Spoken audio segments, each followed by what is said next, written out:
Welcome to Create Space, a podcast that finds joy in the art of storytelling. I'm your host, Jessica Newman. As a journalism and media production faculty member, I am a champion of the creative process. On this show, we celebrate victories, no matter how small. We talk about storytelling in its many forms and elevate creator voices. My vision is to create a space where every story is told with radical empathy and compassion. Here we are. It's finally launch day for the Create Space podcast. I am positively thrilled to be here with you all.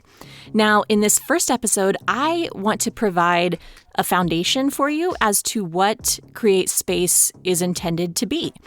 This is a podcast that celebrates storytelling in all of its many, many forms. We are going to fully embrace the creative process and meet a variety of amazing storytellers along the way. So, that said, I thought a good way to get started would be to explore the very rich tradition of storytelling and just see how it has evolved throughout time and space. So, storytelling, in its essence, is a very natural instinct in humans. It's how we build connection. It's how we form community. There's an Israeli historian and philosopher, actually, by the name of Yuval Noah Harari. And he said, it's the distinctive ability to believe in stories that separate sapiens from other creatures. So it's a part of us. And even more than that, it's what makes us humans, right? And that right there is the main reason that I'm so passionate about this. Stories form the foundation of all of human communication. And I'm a communication instructor, so you can see why this is such a big, important topic to me personally. So we've been telling stories orally since the dawn of the human language. It's one of probably the longest standing form of storytelling that we have. Now, one of the most renowned forms of oral storytelling began with the Aboriginal Australians. So we're talking somewhere in the vicinity of 18,000 years ago. They passed down what were called Dreamtime stories. And the Dreamtime essentially explained how they thought the world came to be. So these stories were entertaining, certainly, but they also helped people to survive. Their stories would talk about constellations, for example.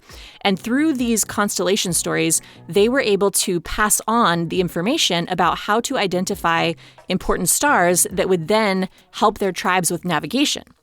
In the same way, they were able to pass down stories about how to find clean water or what vegetation was safe to eat. So these storytellers were not just entertainers. They weren't just storytellers. They were cultural educators. And I think that's really incredible. Again, it's a very rich history that storytelling comes from. Now, let's talk about visual storytelling. This can actually be traced all the way back to cave drawings and hieroglyphs. As of today, the oldest cave drawing that we know of was made somewhere in the vicinity of 35,000 years ago. Although some sources say that it could actually be as old as 52,000 years, but somewhere in that range of 35 to 52,000 years. It was found in a cave on the island of Sulawesi, which is in Indonesia. And it's a drawing of what's called a babirusa, and that means pig deer. So interestingly, the pig deer is on the endangered species list now. There are, I believe, only about 10,000 or so in the wild. But this babirusa was the very first picture that we have record of. So we've talked about oral storytelling. We moved on to visual storytelling. Now, what about written storytelling? Written storytelling, as in using words, using letters, that's a much younger tradition. The earliest writing dates back to just 3,400 years ago. That seems like a long time ago, but when you're comparing it to the oral storytelling and the visual storytelling, it seems quite short, really, quite brief, I suppose. Now, this storytelling started with the ancient Sumerians and the Egyptians. And what's really important about written storytelling is that it introduced permanence. With oral transmission, details could be lost. They could be mixed up. They could be changed. But writing provided a way for humans to be truly immortalized, in a sense, right? There's an inherent credibility to the written word in comparison to oral storytelling, and it's because of that permanence piece. So in the beginning also, writing was only for the elite. And why? Well, quite simply, you had to be educated. You had to know how to read in order to read or absorb any of that writing, and you had to know how to write in order to be a creator in that space. So the educated held all of the power at that time, and they quite literally wrote history. Now, in the late 1600s, the first newspaper was printed. So this was after the invention of the printing press. And from that point forward, literacy rates, grew really quickly. And written storytelling became absolutely fundamental to the framework of society, to the framework of community. So let's recap. So we've talked about the inception of oral, visual, and written storytelling techniques, all of which, of course, are still in practice today. From there, of course, we have learned to tell compelling stories through photographs, through art, through moving pictures, newspapers, books, poems, and many, many other mediums. Well, about 80 to 90-ish years ago, things got really interesting. This is about the time that digital media came onto the scene. So the first machine-readable codes were actually created in the early 1800s. There was a man by the name of Charles Babbage. So that, again, early 1800s. But it wasn't until the 1930s, 1940s that newer machines were introduced that could display data and information visually through the use of numerical digits. So this is where we get the term digital, numerical digits, right?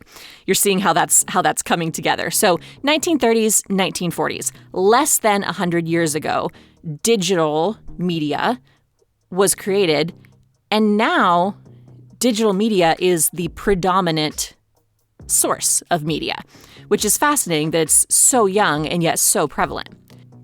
Now that brings us up to today.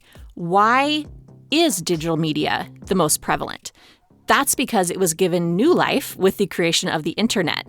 So 1989, you may or may not know the name of the guy who actually invented the internet.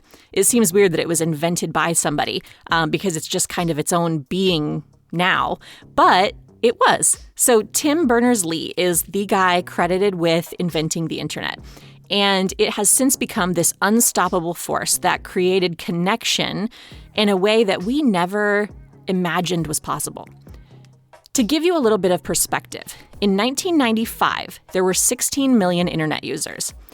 As of this past April, so April 2022, there are more than 5 billion people accessing the internet.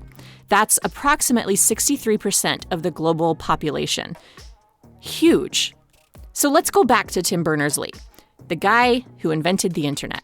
Now, what I love about this guy is that he understood connection. He grasped the concept that society is nothing without community. And that's what he designed the internet to do. He actually said, Berners-Lee said, and this is a direct quote, "The original idea of the web was that it should be a collaborative space where you can communicate through sharing information." And then in another quote, he said, "In an extreme view, the world can be seen as only connections, nothing else. The structure is everything. There are billions of neurons in our brains. But what are neurons? Just cells. The brain has no knowledge until connections are made between neurons. So all that we know, all that we are, comes from the way our neurons are connected." Isn't that amazing? So that's it. That's it, guys. That's the point of this podcast. That's the reason that I feel so strongly that stories drive society, and in turn, stories drive all of humankind. This podcast, Create Space, is going to be a place to explore who we are by experiencing the world in community with one another. So thank you for joining me for this first episode. This was Short and sweet and to the point, just to give you a foundation of what this might look like. And if you enjoyed it and you're interested in hearing more, please subscribe. I can't wait to continue and share lots more with you.